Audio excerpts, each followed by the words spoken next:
안녕하십니까. 또 찾아뵙게 되었습니다. 법무법인 늘품 식탐 크루즈 최지혁 변호사 다시 인사드립니다. 자, 오늘은 여러분이 전혀 예상하지 못하셨던 상황들도 충분히 이혼 사유가 될 수 있다는 말씀을 드리려고 하는데요. 전형적인 이혼 사유로 논의되는 것들, 즉 가정폭력, 불륜 및 부정행위, 가치관의 차이 등등이 있을 것입니다. 충분히 예상할 수 있고 이 정도면 이혼해야지 라고 생각하시는 전형적인 사유들 이외의 기상천외한 사유들도 무궁무진합니다. 오늘 그런 기상천외한 사례들을 한번 살펴보고자 합니다.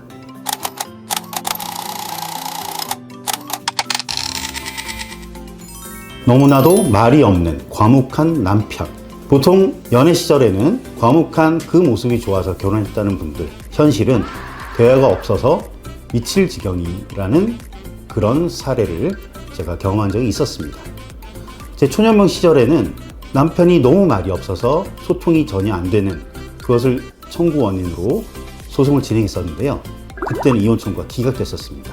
굉장히 안타까운 적이 있었는데 그 이후로 몇 년 후에 거의 유사한 사례를 수임받아서 진행을 했는데 그 판결은 이혼 판결이 내려졌습니다. 그 몇 년 사이에 파탄주의에 입각한 판결례들이 많아졌다고 해석할 수도 있고 또는 판사님의 성향 차이라고도 볼 수 있는데요.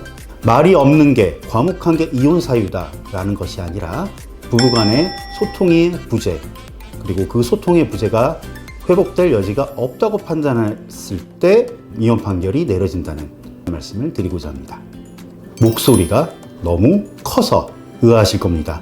목소리가 큰 것이 어떻게 이혼 사유가 될 수 있는지 제가 담당했던 사례를 소개해 보겠습니다. 아내가 너무 목소리가 크고 소위 말해서 괄괄한 성격이고 시원시원한 성격입니다. 그러나 남편분은 대단히 소심하고 주로 리스너였고 소리 한번 지르지 않는 그런 연애 때도 그런 관계가 이어졌겠죠.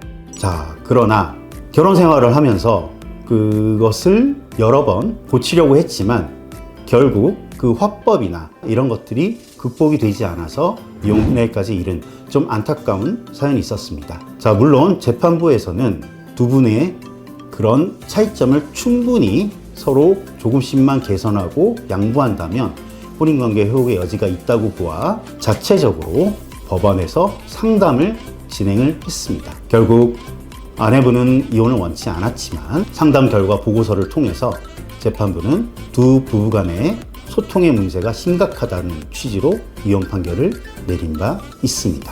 목소리가 커서 이혼을 했다라는 것이 아니라 부부 간의 화법이 맞지 않아서 이혼에 이른 것이라고 생각해 주시면 되겠습니다.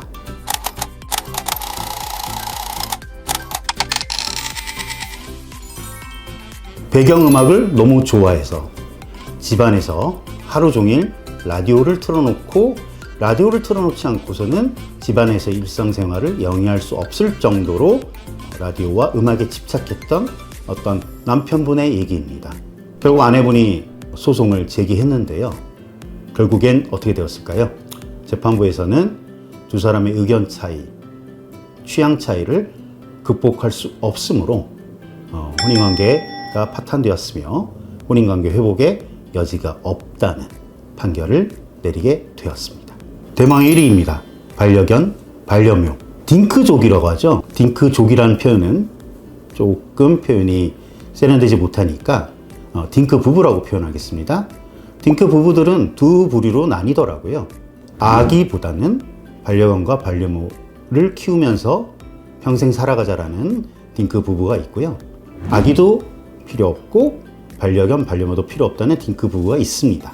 자, 어찌됐든 간에 합의에 의해서 결혼을 했고 그 가치관을 유지한다면 문제가 없겠지요. 자, 문제는 그 아내분의 일상적인 에너지와 관심도는 남편이 아닌 그 반려동물에게 몰릴 수밖에 없었던 것입니다. 결국 지친 남편은 저에게 소송을 의뢰하여 이혼 소송에 이르게 되었는데요. 아내분은 강하게 반발을 했습니다. 알고서 결혼에 이르고서 지금 이혼하자는 게 말이 되느냐라는 항변을 열심히 했지만 결국 재판부에서는 반려견, 반려묘를 비롯한 반려동물에 대한 가치관의 차이는 대단히 큰 가치관의 차이라고 판단을 내리고 결국 이혼 판결을 내리기에 이르렀습니다.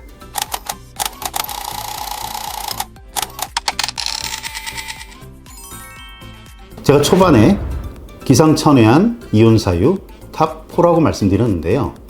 어떠세요? 들어보시니까 귀상천외한가요? 아니면 충분히 그럴 수 있겠구나. 저러면 못 살지.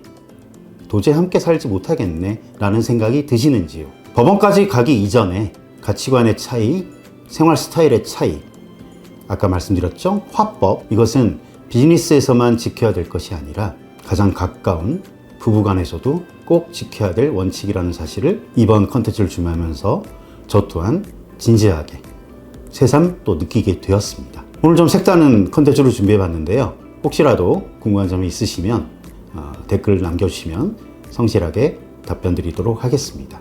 다음 회차 때 뵙겠습니다. 감사합니다.